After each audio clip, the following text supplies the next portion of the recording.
Dios les bendiga, mis amados hermanos. Bienvenidos a un culto más de su iglesia al aire, Tabernáculo Bíblico Bautista de Nuevo Cuscatlán. Un jueves de estudio bíblico en el cual nosotros aprendemos cada día un poco más de la palabra de Dios. Qué importante es que cada semana nos refresquemos, nos alimentemos nuestro corazón, nuestra alma, nuestra mente, llenándonos de la palabra del Señor. Recordándoles siempre de que estamos en tiempos de adversidad, en tiempos difíciles, en tiempos en los cuales Dios nos está llamando a que nos acerquemos cada día más a Él. Pongamos los ojos en Jesús, que es sobre lo que vamos a hablar en esta noche. Hebreos capítulo 12 dice, puesto los ojos en Jesús. Cuando nosotros ponemos los ojos en una persona, cuando nosotros ponemos los ojos y nuestra confianza en alguien, en lo que alguien creemos nosotros que puede hacer muchas cosas de las que nosotros esperamos alcanzar, estamos cerrando, no estamos agradando a Dios. ¿Por qué? Porque Dios espera que nosotros dependamos de Él, Dios espera que nosotros confiemos en Él, Dios espera que nosotros podamos poner todo nuestro ser a su servicio, porque sabemos que Él sabe que nosotros debemos aprender a depender de Él. Muchas personas, por esa razón, a veces se preguntan el por qué pierden muchas cosas. Por ejemplo, un trabajo, por ejemplo, una casa, por ejemplo, hasta un hogar puede ser. Muchas personas se preguntan por qué pasó esto. Y yo recuerdo el caso de una hermana que yo conocí hace ya varios años, que por una mala decisión de ella, por una impulsividad de ella enorme, vivían en una zona muy privilegiada, podemos decir, de San Salvador, con su esposo, un ingeniero, pero vino ella y por caprichos, ¿verdad? Por impulsividad, pues en una noche en que se molestaron, se pelearon, vino ella y le dijo, divorciémonos pues, no hay otra opción, no hay otra salida, divorciémonos. Vino el esposo, tomó en serio esa situación y el día siguiente le fue a poner la demanda de divorcio. ¿Qué terminó sucediendo? Debido a esa impulsividad, lo que sucedió fue de que, producto de esa demanda, terminaron en divorcio, terminaron perdiendo la casa donde vivían. El esposo tenía un buen trabajo, terminó perdiendo el trabajo del esposo, y ella tenía 20 años de estar trabajando en una empresa y terminó perdiendo el trabajo que tenía en esa empresa. Y para variar, la quitan de la empresa sin darle ni un 5 por esos 20 años de servicio que había tenido.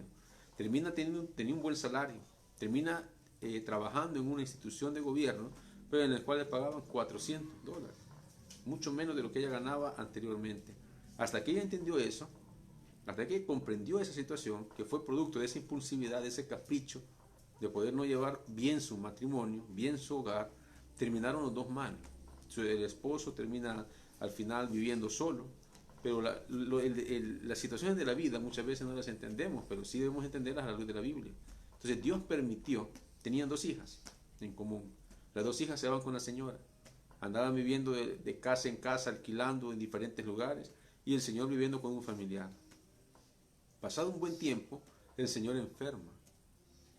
Y en todo ese tiempo la señora lo tenía él inscrito en el Seguro Social. Ella no tenía trabajo. Debido a que estaba inscrito en el seguro, a través de ella llega a él, le pide ayuda, ella le ayuda, lo terminan operando en el Seguro Social al señor y termina regresando con ella para que ella lo cuidara. Pero ya en otra situación, en otras circunstancias. Entonces muchas veces no entendemos según nosotros por qué pasan esas cosas. Y esas cosas pasan muchas veces para que entendamos que un capricho, una impulsividad, el orgullo en las personas no nos lleva a nada bueno. Y al final vamos a dar una gran vuelta en la vida en el cual vamos a terminar siempre con las mismas personas. Normalmente pasa eso, y estoy hablando de familias cristianas. Porque tal vez pueden decir, pero es que los inconversos no pasan eso. No necesariamente. A veces son cosas como esas. Pero en este caso la señora terminó cuidando al Señor. Las hijas le decían a la señora, mamá, ayudemos a mi papá. Ella de buen corazón, pues vino y le ayuda. Entonces muchas veces cometemos esas faltas, cometemos esos errores porque ponemos los ojos en las personas y no ponemos los ojos en que Dios podía o tal vez podría haber solventado una situación. A veces no se puede y estamos claros, ¿verdad? Dependen de muchas circunstancias. Pero aquí estamos hablando quizás de aquellos casos en los cuales las circunstancias lo ameritan, las circunstancias permiten de que todo se pudiese arreglar, pero que el orgullo del corazón muchas veces no nos deja. Hay casos, como les digo, que no se pueden. Hay casos que definitivamente ponen en riesgo la vida de una persona y eso es otra cosa. Ahí es otro trato con Dios, es otro trato con las personas. Pero en la mayoría de los casos, cuando Jesús, por ejemplo, habla en Mateo 19 acerca del divorcio, en la mayoría de los casos, Jesús lo que pone es por la dureza del corazón, que no se puede perdonar, que no se puede pedir perdón. Es importante que aprendamos a tener un corazón de carne, que es lo que nos habla el libro de Hebreos, que es lo que nos habla Ezequiel, donde Dios nos dice que Él pondrá un corazón de carne. Ezequiel capítulo 37 nos habla de eso, porque el hombre por naturaleza es duro, a causa del pecado, un corazón de piedra en el cual no puede pedir perdón, no puede perdonar. Por eso la palabra en Hebreos 12 nos enseña que nosotros debemos poner los ojos en Jesús, porque Él es el autor y consumador de la fe. No es ninguna persona y no somos nosotros mismos. Debemos aprender a caminar en la vida por fe, como nos enseña Pablo en Romanos. Además, el justo por la fe vivirá, nos dice en la Biblia. Y eso implica que nosotros como cristianos debemos aprender a vivir por la fe. Debemos aprender a caminar confiando en que lo que Dios nos ha puesto, nos ha demandado, nos ha dado, eso es lo correcto. Aunque nosotros no entendamos, aunque nosotros no comprendamos lo que está sucediendo, pero Dios sí lo entiende. En su debido momento nosotros vamos a saber, nosotros vamos a comprender lo que Dios quiere para nosotros. Y entonces esta noche yo le invito a que estudiemos esta palabra, pongamos nuestro corazón en esta lectura y podamos aprender de Dios y lo que Él tiene para cada uno de nosotros, teniendo ese deseo y esa voluntad de poder tener los ojos puestos en Jesús en todo tiempo y en todo momento, porque es el único que nos garantiza que vamos a poder salir adelante de cualquier dificultad y de cualquier circunstancia. Así es que lea conmigo capítulo 12, versículo 1 del libro de Hebreos, y dice la palabra del Señor: por tanto nosotros también, teniendo en derredor nuestro tan grande nube de testigos, despojémonos de todo peso y del pecado que nos asedia, y corramos con paciencia la carrera que tenemos por delante, puesto los ojos en Jesús, el autor y consumador de la fe, el cual por el gozo puesto delante de él sufrió la cruz, menospreciando el oprobio, y se sentó a la diestra del trono de Dios. Vamos a orar. Señor, gracias te damos por tu palabra y por esta hora que nos permites compartir tu palabra, que nos permites enseñar, tener un estudio en esta hora, para que nosotros podamos crecer en el conocimiento de tu palabra, en el conocimiento de la verdad. Te pedimos por esa sabiduría que viene de lo alto, Señor, esa sabiduría que solo tú nos puedes dar, sabiendo, Señor, que para ti no hay nada imposible, y sabiendo, Señor, que tú tienes planes preparados para cada uno de nosotros. En el nombre de Jesús, gracias te damos, Señor. Amén. Bien, dice entonces la palabra: por tanto nosotros también, teniendo en derredor nuestro tan grande nube de testigos. La palabra, cuando habla, tenemos que aplicar el contexto histórico inmediato de lo que viene hablando. Por ejemplo, entonces en este caso el capítulo 11 viene hablando de la fe. Pero ¿quiénes eran estas nubes de testigos que se tenían en este momento? Dice: nosotros también, teniendo en derredor nuestra tan grande nube de testigos. Se refiere a todas las personas que se mencionan en el capítulo 11 de Hebreos. El capítulo 11 habla de la fe. Entonces ahí nos habla de Abraham, nos habla de Noé, nos habla de Enoc, entonces nos habla de Moisés. Entonces ellos fueron los testigos que nosotros podemos consultar, que nosotros podemos ver de qué es lo que ellos hicieron por fe. Recordemos que ellos no vieron nada, ellos recibieron promesas. ¿Las promesas de qué? De que iba a venir un Mesías, la promesa de que el Mesías iba a venir a libertar a su pueblo, pero ellos no sabían cuándo iba a venir. Por lo tanto, ellos se salvaban en el Antiguo Testamento, porque todos ellos son del Antiguo Testamento. Ellos se salvaron creyendo en que ese Mesías iba a venir. ¿En qué momento? No sabían. Y en eso radicaba la fe, en que ellos tenían la certeza, tenían la seguridad de que el Mesías prometido iba a venir, no importaba el tiempo. Entonces dice la palabra que ellos durmieron, ellos murieron, se fueron de este mundo sin haber visto en lo que habían creído. ¿A qué se refiere entonces? En que ellos en ningún momento tuvieron a disposición, ¿verdad?, o pudieron ver las promesas que Dios les había dado. ¿Se salvaban entonces de qué forma? Creyendo, teniendo esa convicción de que lo que Dios les había dado a conocer se iba a cumplir, ya sea en ellos, en su descendencia o en el pueblo en el cual estaban. Ellos tenían la certeza que en Israel se iba a cumplir cada una de esas promesas.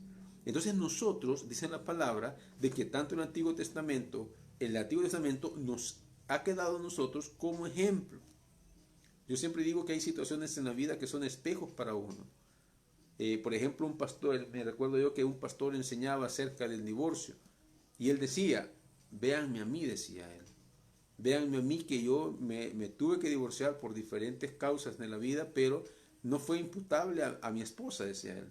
Yo me divorcié porque yo quise, por capricho mío, porque yo quise hacerlo. Entonces, ¿qué sucedió? Él tuvo una mala vida después de eso, enfermedades de una y otras cosas. Siempre Dios lo mantenía en el ministerio, pero no era lo mismo, porque con su esposa estaban dentro del mismo ministerio. Entonces se separan, se divorcian, y entonces ¿qué sucede? Sucede de que ya su vida no fue igual. Lo que implica entonces es de que nosotros, él nos decía, véanme a mí, ¿qué implicaba? Pero él implicaba qué sucedía si yo cometía lo mismo. ¿Cómo me podía ver de aquí a un par de años si yo cometía lo mismo? Entonces, y si no cometía lo mismo, pues entonces también yo me podría ver o visualizar cómo iba a estar dentro de un par de años. A eso nosotros le vamos a llamar espejo. Porque son personas en las cuales yo puedo verme en un futuro si yo cometo lo mismo de la persona. Y eso no es denigrar a la persona, ni criticarla, ni juzgarla. Sino que son ejemplos para nosotros de lo que nos puede suceder. Lo mismo debe tomar usted en la vida. Lo mismo debe tomar usted, por eso digo, puesto los ojos en Jesús. Yo debo poner los ojos en Jesús como un modelo a seguir en la vida como cristiano, en la vida cristiana. También puedo tomar de modelo a otras personas, a otros creyentes, a otros pastores, de cómo están viviendo su vida y cómo están llevando su vida y qué consecuencias tienen. Cuando nosotros decidimos seguir a Dios y tomar decisiones que muchas veces nos cuesta tomar porque pensamos que es lo más difícil, pues todo camino difícil, hermanos, lleva siempre a una recompensa grande. Obviamente difícil en el sentido de que Dios nos pide caminar por ahí y de ahí vamos a salir con una enseñanza que no vamos a adquirir en ningún otro lado. En ese camino nos vamos a ir despojando de aquello que no nos sirve. En ese camino vamos a ir caminando y vamos a ir aprendiendo, vamos a ir creciendo hasta que lleguemos a la meta que Dios nos pone y en esa meta vamos a recibir esa recompensa que siempre esperamos tener. Y le garantizo que va a ser mucho mejor de lo que usted espera. Va a ser mucho mejor de lo que usted pidió en su momento. Porque en lo personal yo les digo por experiencia propia, lo que Dios le da siempre va a ser mucho mejor de lo que usted ha pedido. Dios nos sorprende de diversas maneras y de diversas formas. Pero siempre he dicho una cosa también, no haga las cosas como cristiano, no haga las cosas pensando en lo que Dios le va a dar.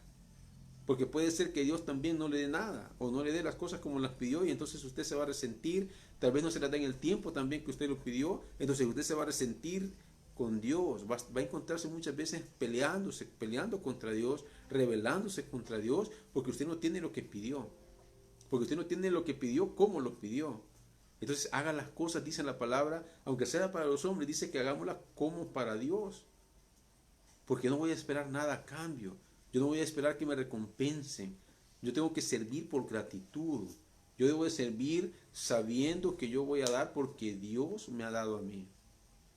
Siempre les he dicho también, yo voy a compartir lo que tengo, no voy a compartir lo que me sobra, porque entonces usted dejaría de ser un buen cristiano si hace eso. Muchas veces hay personas que reparten o dan lo que ya no sirve, vestidos rotos, pantalones rotos, zapatos rotos. No, dé aquello que todavía está bueno. Lo que para usted es algo viejo, para otro va a ser nuevo, pero tiene que estar bueno.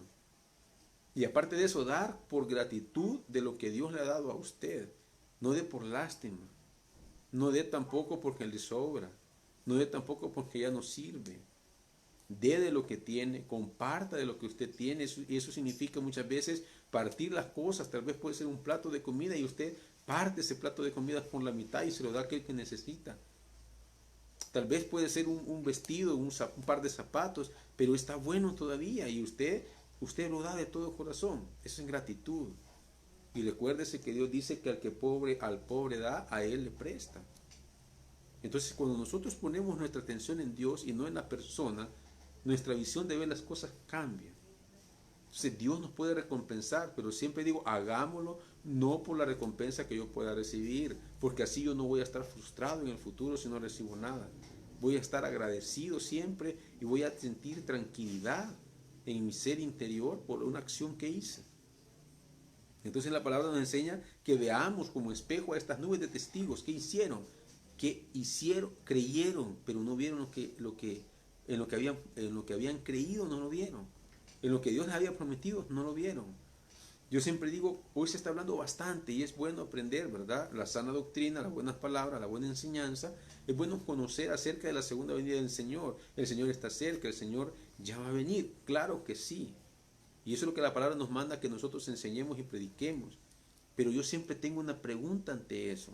Usted como cristiano, yo le pregunto esta noche, ¿está preparado para que el Señor, si viene ya, usted ya está preparado para irse? ¿Cuántos de nosotros todavía tenemos resentimientos en nuestro corazón, en nuestra alma, raíces de amargura en nuestro ser? Cuando el mismo libro de Hebreos nos dice de que esas raíces de amargura son estorbo para nuestras oraciones. ¿Cuántos de nosotros todavía estamos enojados con nuestros hijos? ¿Cuántos estamos enojados con algún familiar por algo que hizo en su momento? ¿Cuántos hijos están peleados con sus padres por tonteras? La vida es corta, hermanos. Hoy estamos, mañana puede que ya no. Y mucho lo que esperamos es que suceda algo malo, como para decir, hoy es momento de que yo vaya a hablar con mi papá para pedirle perdón. Y conozco personas que no tuvieron ni siquiera la oportunidad ya de pedirle perdón, y decía la persona, yo quería decirle a mi papá cuánto lo amaba, a mi mamá cuánto lo amaba, pero ya no pude, porque ya no se dio la oportunidad, y la persona durmió, falleció, murió por diversas razones. ¿Cuántos estamos preparados? ¿Creen ustedes que Dios nos va a recibir estando en una situación de esas? Dice la palabra que debemos estar preparados y no debemos estar preparados simplemente creyendo en que ya va a venir. Debemos estar preparados en nuestro corazón, en nuestra alma, no debiendo nada a nadie. Debemos pedir perdón a aquel que, aunque esa persona me haya agraviado, aunque esa persona me haya a mí afectado, yo debo aprender a pedir perdón si es que yo siento que he hecho algo indebido. Siempre se nos ha enseñado que el perdón no necesariamente implica que yo debo amar a una persona. Pero en realidad, sobre la base del amor, yo debo aprender a pedir perdón. Porque el primer beneficiario de pedir perdón, aunque usted no se lo den, aunque usted diga yo voy a pedir perdón, pero la persona no quiso perdonarme, pero usted siéntase satisfecho. Dios ve su corazón, Dios ve su intención, aunque la persona no haya querido perdonarlo o perdonarla. Usted ya cumplió con lo que Dios le manda y con lo que usted debe cumplir como todo creyente. Cuide su testimonio ante los demás. Cualquiera puede decir, el hermano habla de eso, pero él no pide perdón. O él está mal con tal persona. Habemos casos de pastores incluso que han vivido una mala vida, siendo pastores. Toca muchas veces incluso pedir perdón a las congregaciones. ¿Por qué? Porque hemos actuado mal muchas veces. Y a veces el orgullo no nos deja entender y no nos deja ver. Recuerde que siempre enseñamos nosotros que los sermones, al primero a que nos llama este sermón es a nosotros como pastores. A nosotros que preparamos el estudio, a nosotros que preparamos el sermón. Dios es el primero que nos toca a nosotros lo que debemos hacer. Y como una persona me dijo en una ocasión, mira, me dijo, perdonar no es fácil. Aunque en este caso esta persona, a él le habían pedido perdón. No es que él fuera a pedir perdón, sino que a él le estaban pidiendo que perdonara. O sea, le estaban diciendo, perdóname por algo que yo hice y te afectó en tu vida. Entonces me dice la persona, no es fácil perdonar, no pedir perdón. Y entonces me dijo, yo sé que para ti es más fácil. Y yo decía, es que no se trata de uno. Se trata de lo que Dios puede hacer a través de ti y qué haría Dios si tú vas y le pides perdón a Él. Entonces Dios no nos va a negar el perdón a nosotros. Si no recuerdes el Padre Nuestro, dice Padre Nuestro que estás en los cielos. Y en una parte dice, perdónanos como nosotros perdonamos a los que nos ofenden. Entonces pareciera que hay una acción recíproca, ¿no? O sea, Dios le pido perdón a Dios, Él me perdona. Pero también si otro me pide perdón, yo puedo perdonar. ¿Por qué no lo voy a hacer? Muchas veces el orgullo y el capricho nos deja, la soberbia nos deja. Y un gran ejemplo que tenemos en la Biblia acerca de la soberbia es Nabucodonosor. En el capítulo 4 del libro de Daniel, Dios nos enseña de este hombre, rey de un gran imperio, teniendo una de las maravillas del antiguo, de la antigüedad, los jardines colgantes de Babilonia. Un hombre millonario en su tiempo, podríamos decir. La soberbia llegó a su vida. ¿Y qué sucedió? Dios tuvo que demostrarle y enseñarle de que todo lo que él tenía, Dios se lo había dado. Porque este hombre decía, mi reino, lo que yo he logrado, lo que yo tengo, lo que yo he alcanzado. Pero no es así. Dios le había dado, incluyendo lo que le acabo de mencionar, un gran imperio, mucho dinero, mucho oro, mucha plata en su tiempo. Pero ¿qué decía él? Yo lo he logrado. No reconocía que Dios había hecho todas las cosas y Dios le había dado en sus manos todo lo que tenía, incluyendo todos los pueblos o ciudades o países, podemos decir en aquel entonces, que él había conquistado. ¿Qué hizo Dios? Lo humilló. Para quitar la soberbia, lo que Dios hace es humillar a la persona. Y vino y lo humilló y le dijo, vas a pasar 7 años viviendo como un animal. Vas a estar amarrado a una cepa. Una cepa es un tronco, pero obviamente con sus raíces y todo en tierra. Y entonces es como haga de caso que ahí lo amarraron y ahí lo amarraron. ¿Por qué? Porque se empezó a comportar como un animal. Y le dijo, vas a pasar 7 tiempos de esa manera. En ese caso, en el libro de Daniel, 7 tiempos equivalen a 7 años. Y entonces, hasta que hubo cumplido los 7 años, Dios tuvo misericordia de él, y eso se lo había dicho antes, entonces voy a restituirte en el reino. Pero resulta que al final de esos 7 años, se cumplió la palabra exactamente al año de que se había sido dada la revelación por parte de Daniel, se cumple la palabra. ¿Para qué se cumplió? Para que su soberbia decayera, para que su soberbia fuera quitada. Y entonces exactamente a los 7 años, Nabucodonosor, aún en su estado en que se comportaba como un animal, él dijo, realmente Dios es quien me ha dado todo lo que tengo. Reconoció al final de ese periodo. Y entonces Dios, cuando ya él reconoció que Dios era quien había dado todo, Dios lo restituye en el reino, no se lo quitó. Lo restituyó, pero pasó 7 años en disciplina de parte de Dios para quitarle la soberbia. ¿Cuánto va a necesitar usted para quitar la soberbia que tiene? ¿Cuánto va a necesitar usted para que Dios lo humille? Y usted diga, no, yo nunca voy a pasar esas cosas. No diga nunca. Estamos en las manos de Dios siempre. Entonces respete a Dios, honre a Dios y haga las cosas de tal manera de que agrademos a Dios, nuestro testimonio con las demás personas, y que nosotros podamos, a través de nuestra enseñanza, a través de nuestro testimonio, que otras personas se conviertan al Señor. Hay personas que no quieren ir a la iglesia porque el hermano mucho grita, el hermano mucho llega a chambrear. El hermano allá donde vive se comporta de una forma y en la iglesia pasa cantando y con las palmas, ¿verdad? Alabando a Dios. Pero el hermano dice, hipócrita. Porque allá en su casa pasa gritándole a los niños, pasa gritándole a los vecinos, pasa hablando incluso malas palabras, cosas que no debería suceder. Entonces su testimonio está tirado al suelo. Eso debemos cuidar. Debemos cuidar. Se enoja mucho, es muy iracundo la persona, o sea, buscando pleito por todas cosas, ¿verdad? Debemos cuidar nuestro testimonio. La soberbia llega y Dios lo que hace es humillarnos. Nos humilla.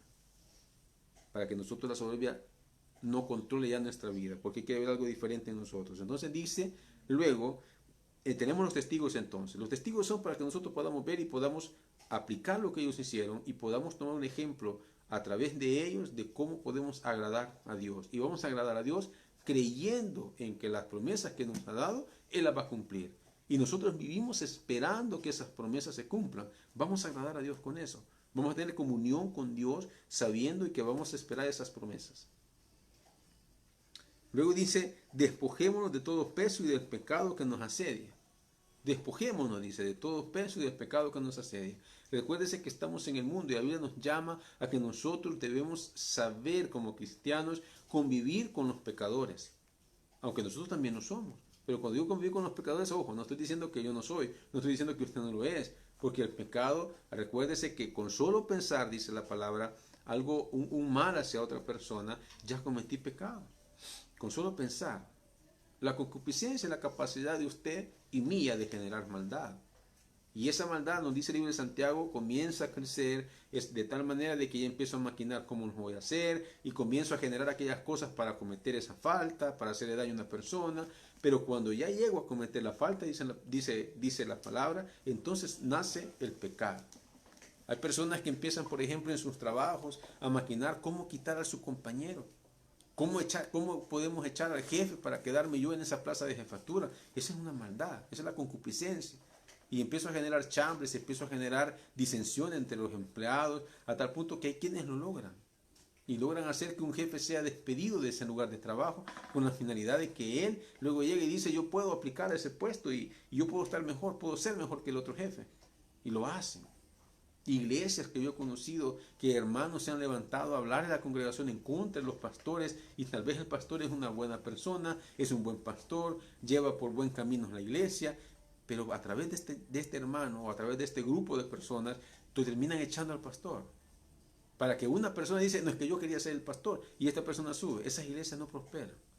¿Por qué? Porque la iglesia es de Dios, no del pastor. Y si Dios tiene al pastor ahí todavía, Dios sabrá los tratos que tiene con él. A su tiempo, si el pastor no camina derecho, si no tiene buen testimonio, pues entonces en la iglesia se va a ver los efectos en la iglesia. La iglesia no va a caminar bien, una iglesia que no es sana, no prospera, no camina bien, va en decadencia cada día. Debemos aprender a conocer esas cosas y a ver en esos espejos que nosotros podemos tener. Y entonces dice la palabra que el pecado asedia. Entonces nosotros debemos aprender a convivir con el pecado en el mundo.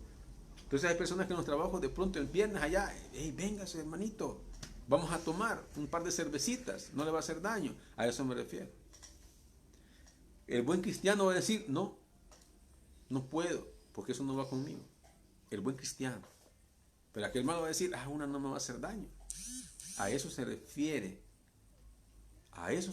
exactamente en la palabra, con que nosotros debemos luchar con el mundo todos los días. Porque nos asedia esas cosas, nos asedian esas situaciones. Debemos aprender a convivir con el mundo, pero no ser parte del mundo.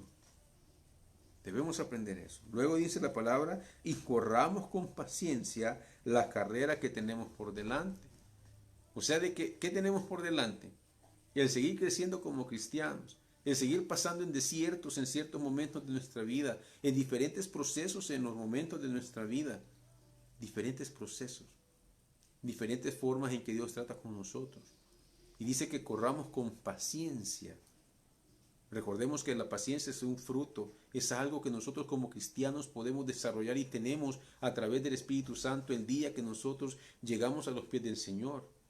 Recibimos el amor de Dios y a través del amor de Dios el Espíritu Santo mora en nosotros y nosotros desarrollamos esos frutos en nuestras vidas. La paciencia es importante. Recuerde lo que le dije al principio, no es en nuestros tiempos, es en el tiempo de Dios. Y nosotros debemos entender y debemos saber esperar que los tiempos de Dios son perfectos y exactos. No se adelanta ni se atrasa, pero debemos entender y debemos llegar a comprender cuándo es el tiempo de Dios. Porque si dejamos muchas veces pasar ese tiempo, pues entonces la oportunidad llegó y quizás vamos a tener que esperar más tiempo y tal vez la oportunidad ya no va a ser igual. Por lo mismo también, si nos adelantamos en el tiempo, vamos a tomar malas decisiones y vamos a tomar aquellas cosas que ya no son de Dios, o que no eran de Dios, y entonces siempre igual vamos a terminar mal. Debemos aprender a discernir los tiempos de Dios y entender y cuidar las bendiciones que Dios nos da cuando llega el tiempo y el momento oportuno. Por situaciones como la soberbia, el orgullo, nosotros entendemos que podemos perder tantas cosas. Nosotros debemos entender que podemos perder grandes bendiciones que Dios nos tiene preparados por malas decisiones que tomamos. Nos adelantamos o nos atrasamos. La paciencia es importante. La paciencia me permite no atrasarme y la paciencia me permite no adelantarme.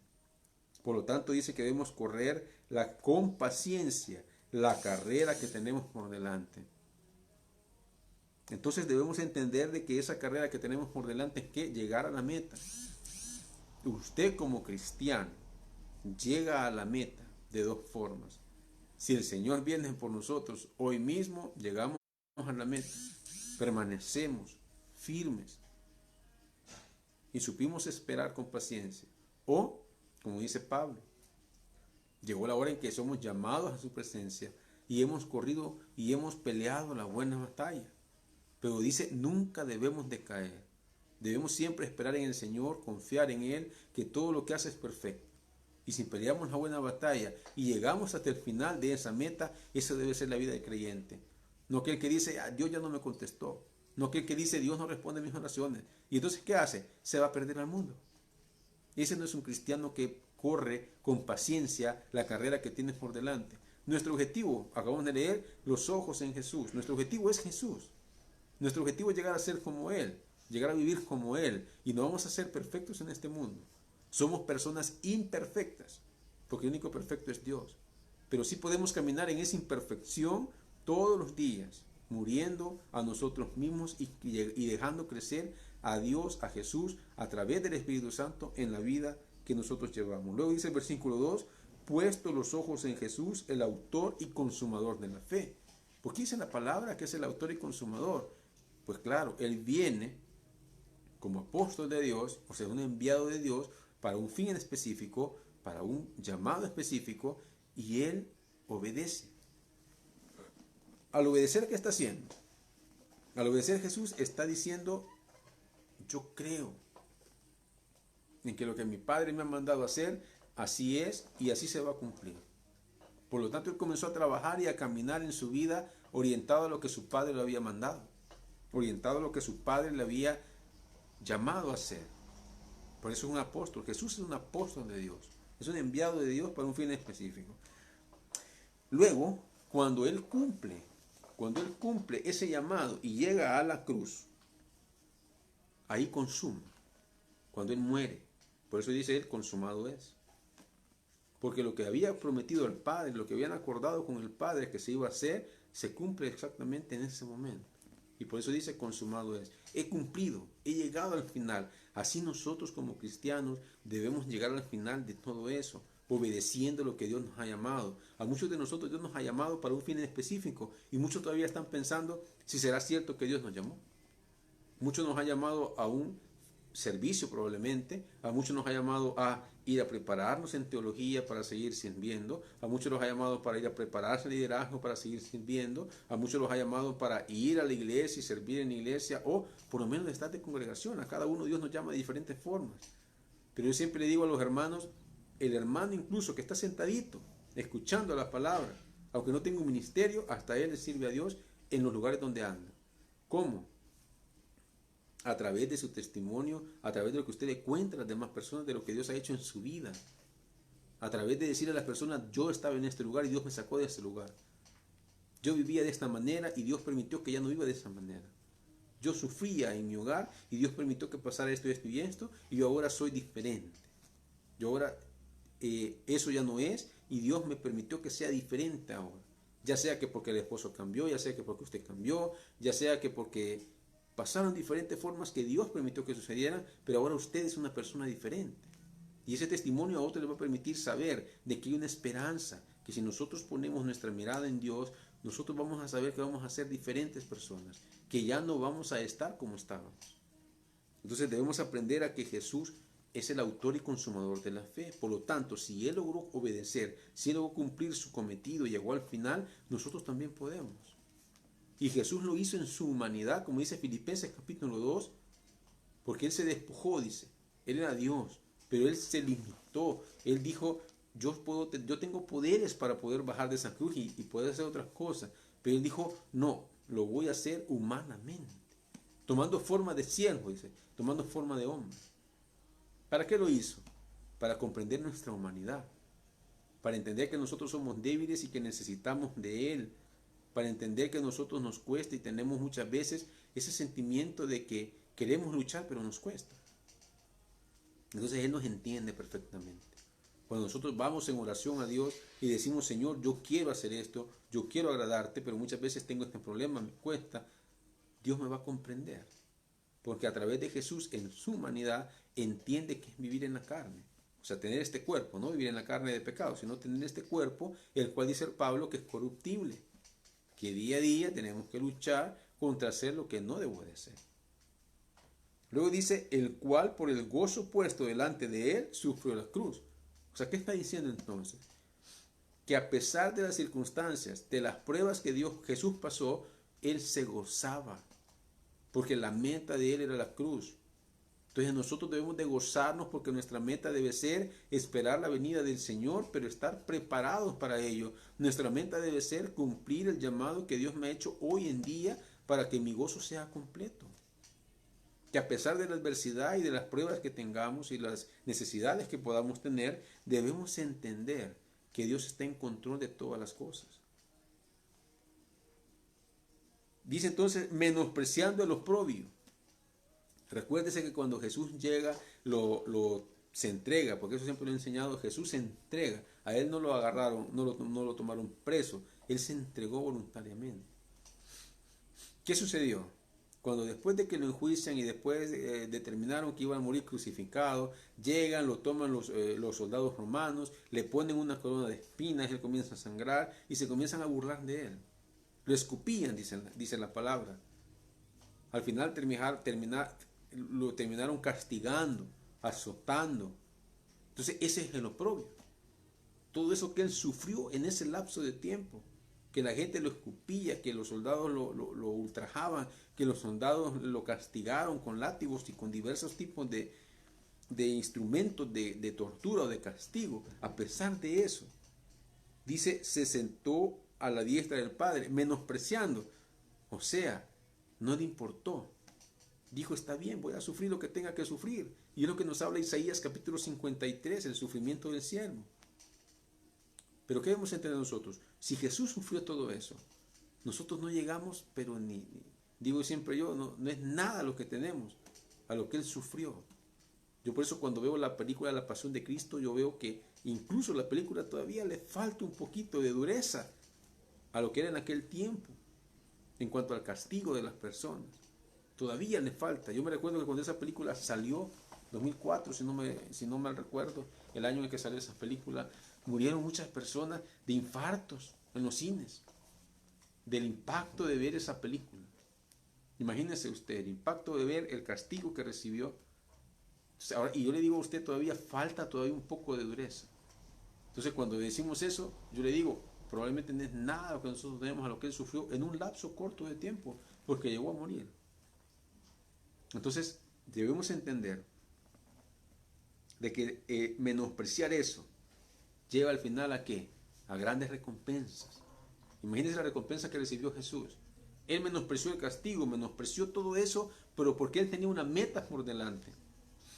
Nosotros igual. ¿A cuántos de nosotros nos han ultrajado y nos han dicho aleluya, hermanito? Ahí andas con la Biblia y mire cómo vive. Y a todos nos tratan igual. Menospreciamos eso, en el buen sentido de las palabras.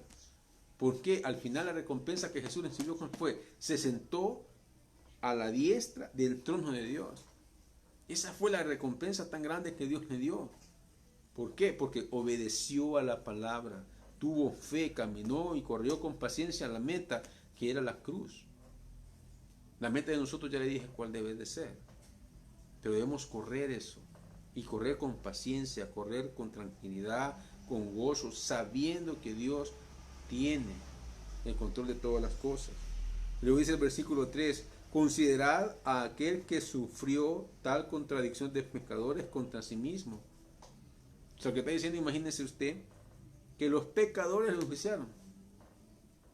Los que estaban viviendo en pecado lo enjuiciaron y decidieron por él. Dice que debemos considerar tal contradicción para que vuestro ánimo no se canse hasta desmayar. O sea, si ellos se equivocaron y aún así todavía tenían esperanza de ser salvos, ¿cuánto más nosotros? Veamos que ellos se equivocaron, pero Dios todavía nos sigue dando una oportunidad, que nosotros le busquemos, nos levantemos, hagamos las cosas como Él pide. ¿Cuántas personas se habrán enfermado ahorita en este tiempo de pandemia y todavía están con bien, gracias a Dios? Salieron de la enfermedad y están con bien. Yo siempre les digo, un propósito tiene Dios para usted. Busque ese propósito. Cumpla el llamado de Dios. Pídele a Dios que le muestre para qué todavía usted sigue aquí. Y no es que digo que se hubiera muerto. No vaya a pensar mal.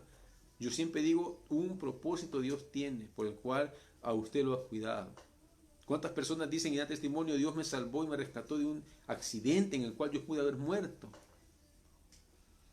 La pregunta es, ¿para qué sigue todavía? ¿Por qué Dios lo dejó todavía? Entonces debemos nosotros buscar y levantar nuestro ánimo y decir, Dios me dejó todavía porque tengo algo que cumplir, un servicio que dar, algo que Él quiere que yo haga todavía. Y busquemos eso sin desmayar, dice la palabra.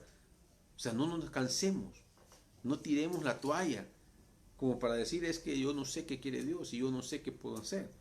No, sigamos adelante. Y luego dice, porque aún no habéis resistido hasta la sangre, combatiendo contra el pecado. ¿Se da cuenta? No es nada lo que nosotros pasamos. No hemos combatido hasta la sangre como Jesús sí lo hizo. Recuérdese todo el camino que hizo. Recuerde todo el camino que Jesús recorrió. Después de haber sido azotado, después de haber sido ultrajado, de haber puesto, ¿saben? La palabra nos enseña más o menos qué castigo que le dieron a él. Y se estima que solo con la sangre que pudo haber botado, producto del castigo, porque lo laceraron, o sea, su espalda, su cuerpo fue lacerado. ¿Cuánta sangre ha de haber botado? En promedio la sangre en el cuerpo humano son 5 litros, para que usted tenga una idea. 5 litros de sangre recorren nuestro cuerpo. En esos 5 litros va el oxígeno que necesita cada célula, cada órgano de su cuerpo. Ahí va el oxígeno que necesita.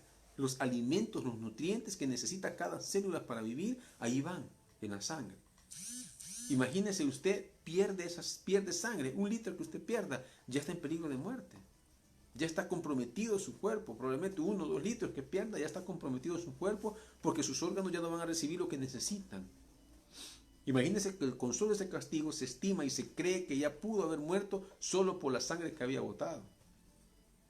Aún así, él caminó con el madero. Y el madero era un trozo transversal. Es decir, lo llevaba de esta forma aquí, sobre sus hombros, un trozo transversal. De acuerdo a la historia, no podía haber llevado la cruz completa, porque la cruz se completaba en el lugar donde iba a ser crucificado. Entonces llevaba un madero transversal aquí en sus hombros, de brazo a brazo, sin arrastrar nada. Pero eso sí pesaba un montón. Ahora imagínese usted con el castigo que recibió, todavía ir cargando ese trozo que pesaba. Entonces llegó a un punto en que dijo, no dijo, sino que cayó y ya no pudo. Entonces aparece un José de Arimatea y lleva ese madero hasta el lugar, el Gólgota. Y llegando allá, lo crucifican y todavía no había muerto. Luego se cree de que con esos clavos, que eran enormes clavos, y no vayan a creer que los acababan de sacar de la fábrica, ¿verdad? O sea, clavos que tal vez ya estaban oxidados. Con solo ese óxido su sangre se pudo haber contaminado y pudo haber muerto también en un par de días. Todo ese sufrimiento lo pasó él. Pero él dice la palabra que él menospreció todo eso porque él sabía que la meta iba a ser la cruz y la meta de la cruz era salvarlos a toda la humanidad, salvarlo a usted y a mí. Y a toda la humanidad que ha pasado desde ese momento hasta el día de ahora. Pues aquí él estaba con gozo y él estaba sabedor de que su llamado era para eso. ¿Cómo lo vamos a menospreciar nosotros? Usted debe reaccionar y de recapacitar y decir, ¿cómo voy a menospreciar lo que Jesús hizo por mí? Nosotros no hemos sufrido nada de lo que Él sufrió comparado a lo que Él sufrió y nunca lo vamos a llegar a pasar. Por lo tanto debemos sentirnos alegres, gozosos, que a pesar de la situación en que estamos, tenemos una esperanza viva. Luego dice el 5, y habéis ya olvidado la exhortación que como a hijos se os dirige diciendo. Recuerde, como a hijos, dice Juan capítulo 3, que todo aquel que reconoce que Jesús es su Señor, su Salvador, le ha sido dada la potestad de ser llamados hijos. Un inconverso no puede ser llamado hijo. Entonces dice, se les olvida la exhortación que como a hijos se os dirige. ¿Cuál es la exhortación? Dice, hijo mío, no menosprecies la disciplina del Señor. Probablemente usted está pasando ahorita con esta pandemia que pasamos, cuánta gente ha perdido su trabajo. Y mucho gracias a Dios, por ejemplo, yo conozco una persona que hicieron un recorte en el área, ella trabaja en un área de talento humano, recursos humanos, hicieron un recorte de personal que quizás quedó menos de la mitad. Y ella, gracias a Dios, sigue trabajando. Pero muchos otros probablemente se fueron. Usted puede estar en las dos partes, pero vámonos a aquel que se fue. Y usted puede decir, y yo como cristiano en la iglesia y me quitaron del trabajo. Disciplina de Dios. Ese no es castigo. Al cristiano, al hijo, al que toman por hijo, dicen las palabras que lo disciplina. Y dice la palabra que no debemos menospreciar la disciplina de Dios. Debemos aprender a aceptar lo que Dios nos está diciendo. Aquellas cosas que nosotros debemos cambiar, aquellas cosas que debemos quitar de nosotros, aquellas cosas que probablemente nos han alejado de Dios, debemos aprender a buscar. Siempre hay algo. Es difícil que usted me diga, no, es que a mí me quitó, pero yo no he hecho nada. ¿Cómo no? Aprenda a buscar qué es lo que usted ha hecho que a Dios no le agrada. ¿Qué es lo que Dios quiere que usted cambie? ¿Qué es lo que Dios quiere que usted quite? Pero dice la palabra, no menosprecie. Acéptela, valore la disciplina de Dios. Sea cual sea la corrección que usted va a hacer, es para su bien. Y luego dice, ni desmayes cuando eres reprendido por Él. No se canse. Acepte la corrección de Dios. No desmaye, porque Él tiene razón. Usted no la tiene. Aprendamos a escuchar a Dios y aprendamos a buscar en Él. Luego dice en el versículo 6, porque el Señor al que ama disciplina. O sea que voy a decir entonces que Dios me ama, porque me está disciplinando. Dios me ama porque me ha puesto ahorita en una situación difícil, en un proceso difícil, en un desierto en mi vida, que yo no sé si voy a pasar. La palabra dice, no desmayemos. Y si me quiere entender mejor ese pasaje, acuérdense de Josué 1:9. No temas ni desmayes. Porque Dios siempre va a estar con nosotros en esos procesos. Pero dice que pasamos esos procesos porque Él nos ama. Nunca va a tener un pensamiento de mal Dios para nosotros. Somos sus hijos y Él nos ama. Y por último dice, azota a todo aquel que recibe por hijo. Por eso siempre explicamos, un padre que ama a su hijo, lo disciplina. Habemos padres que somos alcahuetos y decimos, pobrecito el niño. No hay que castigar. Entonces no lo ama. Porque tal vez su hijo va por un mal camino y porque pobrecito el niño se pierde. No, Dios igual es con nosotros. Vamos por un mal camino, nos azota. Vamos por un mal camino, nos disciplina. Nos corrige. ¿Por qué? Porque nos ama. No quiere que nos perdamos. Quiere que regresemos al camino correcto. Y usted y yo esta noche debemos aprender a buscar de Dios. Debemos aprender a que no debemos de rechazar su corrección, su disciplina, sus azotes. Recuerde, Jesús en ningún momento renegó. Él aceptó lo que Dios le había mandado sabiendo que a lo que Dios le había mandado tenía un efecto universal. Igual usted y yo. Usted no sabe el efecto que va a tener el que Dios lo discipline, el que Dios lo azote, el que Dios lo corrija. No sabe. Sometámonos a ello. Entendamos que Dios quiere que nosotros seamos personas de bien, cristianos que seamos dignos de ser llamados hijos de Dios, que demos frutos dignos de arrepentimiento, porque usted debe arrepentirse genuinamente. Si usted no tiene frutos en su vida, probablemente su arrepentimiento no ha sido genuino. Y Dios quiere que sea un arrepentimiento genuino. Dios quiere que en verdad le busquemos de corazón, en espíritu y en verdad, dice la palabra. Nosotros no podemos darle algo material a Dios. Él busca que nosotros le busquemos en espíritu y en verdad y que todo nuestro ser le alabe. Vamos a orar. Señor, te agradecemos en esta noche por tu bendita palabra. Te agradecemos por este mensaje, Señor, porque sabemos que tu palabra no regresa vacía.